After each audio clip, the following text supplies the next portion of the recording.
What is up guys, KharmaMedic here, and today, as you guys can see, I'm in a different place. I'm in an apartment in Toronto. This is where I'm staying while I'm here. Today, I wanted to do something a little bit different. I wanted to talk about the kinds of foods that you can cook at university, because I know as students, we're either not bothered to cook or we're too busy and we feel like we don't have time. Over my 4 years at university, I feel like I've mastered how to cook quickly, efficiently, make little mess, and be able to meal prep high protein and highly nutritious meals throughout the week. So preparing your meals is actually a lot easier than a lot of people think it is. You can do it in about an hour, max an hour and 15-20 minutes one day on the weekend, and you'll have 5 meals ready for the rest of the week. So the different meals that I'm going to be showing you guys throughout this series of videos is not going to be anything like plain pasta or anything simple like that. It's going to be really big and nutritious meals that will be something that you're looking forward to eating. So the two things that I focus on when I'm cooking my university meals is that it needs to be very fast and efficient. I don't want to waste time cooking because I'm sure as you do, we have plenty of other things to do in our day. And so the cooking that I do also involves keeping the utensils and the plates and everything like that to a bare minimum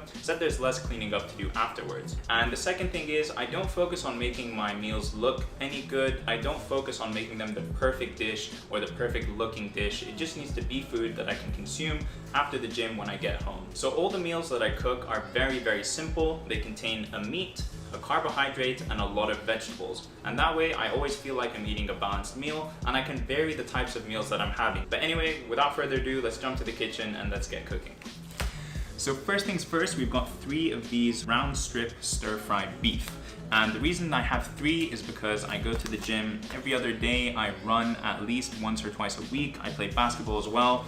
And so all of my meals need to be super, super high in protein. Next are the vegetables, and I've tried to keep it as simple as possible for this one. We just have 2 bell peppers over here, a bunch of bean sprouts. I don't know if you guys use this, but this is like one of my favorite vegetables cooked because the texture is just so good and crunchy.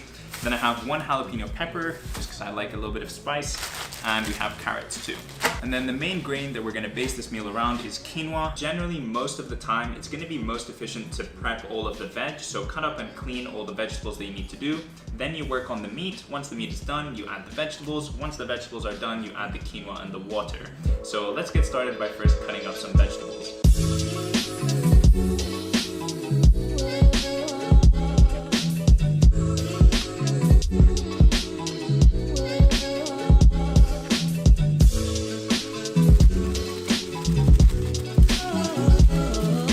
Totally forgot to add 2 different vegetables to the mix, and that is bok choy that I mentioned before and also green onions. So I'm gonna cut those up now and add them to the bowl.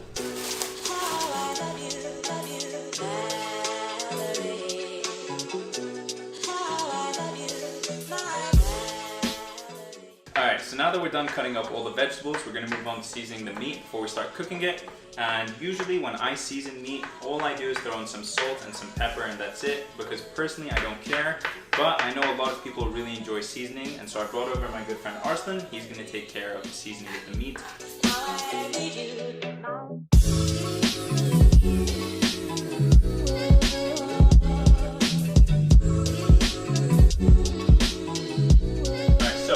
Now we're going to start cooking in the pan. The first thing you're going to need to do is cook the meat. Once the meat is done till about, I'd say 60-70%, I add on the vegetables so that while the vegetables are cooking, we don't overcook the meat. And then after that, we'll add on the quinoa. Place down some olive oil, and I usually put it to about a medium height, but we see how the cook is going on with time and we can adjust everything as we go along.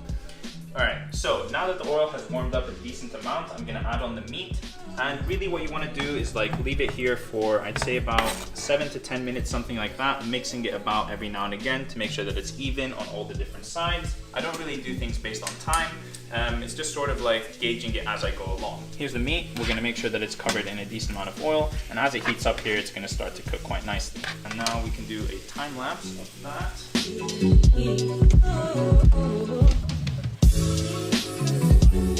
So now if you guys take a look, you can see that the meat is at least 70% cooked, something like that. So it's almost there. And because there's still all of this meat juice here, I want to use that to help flavor the vegetables as well. So I'm going to start adding all the veg in. And this simply could not be any easier. I'm literally going to throw the vegetables down onto the food. I'm going to keep all these big leafy objects to the side. What you want to make sure is that you get the smaller vegetables down to the bottom so that they can cook.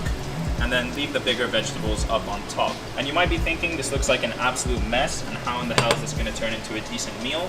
But a lot of this shrinks in size as you cook it, and everything becomes a lot smaller given a little bit of heat. So as you guys will see, this will become a lot more manageable in just a little bit of time.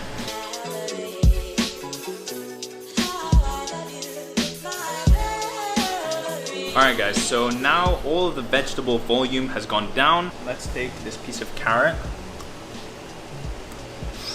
That is hot. That is really hot. I'm gonna wait a little bit more and then we'll add the quinoa. The vegetables cooked, the meat is cooked, and now what we're gonna do is add the grain. And so how I do this is also very, very easy. I literally just throw the couscous or the quinoa or the rice, whatever it is you're cooking with this meal, on top of the food. And I'm gonna use 2 packets because I wanna make a lot of food to last me throughout the week. And now you just add a bunch of boiled water.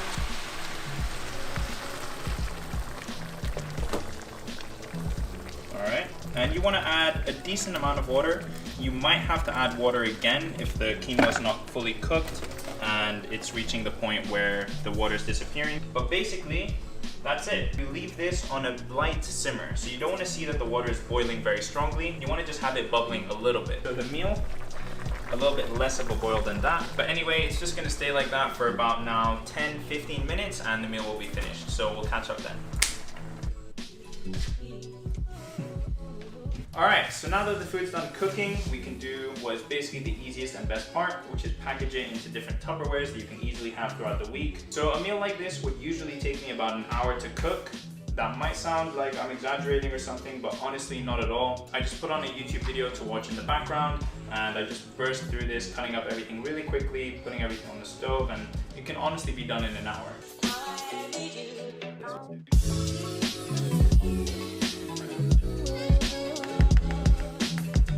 Alright, so Arslan is gonna have the official taste test now. He's gonna let you guys know if this food is actually good or if I'm just chatting this whole time and I don't know what I'm doing. And yeah, let's see what it tastes like. Give your honest opinion. Like off camera? Very average. No, I'm kidding. It's actually pretty good. And it's very nutrient dense, which is what you need as a student. Has a lot of protein too, and it's healthy, etc, etc. So yeah. Alright, so that is it guys. Hopefully you guys enjoyed this video and you can actually follow along with me cooking and everything. If you guys found this useful, definitely let me know in a comment down below. And I have plenty of other meals to show you guys, all kinds of different things to show you guys how to cook. So if you guys want to see more videos like this, leave a like on this video and also leave a comment down below. Anyways, that is it for me. I hope you guys enjoyed and I will see you in the next one. Peace!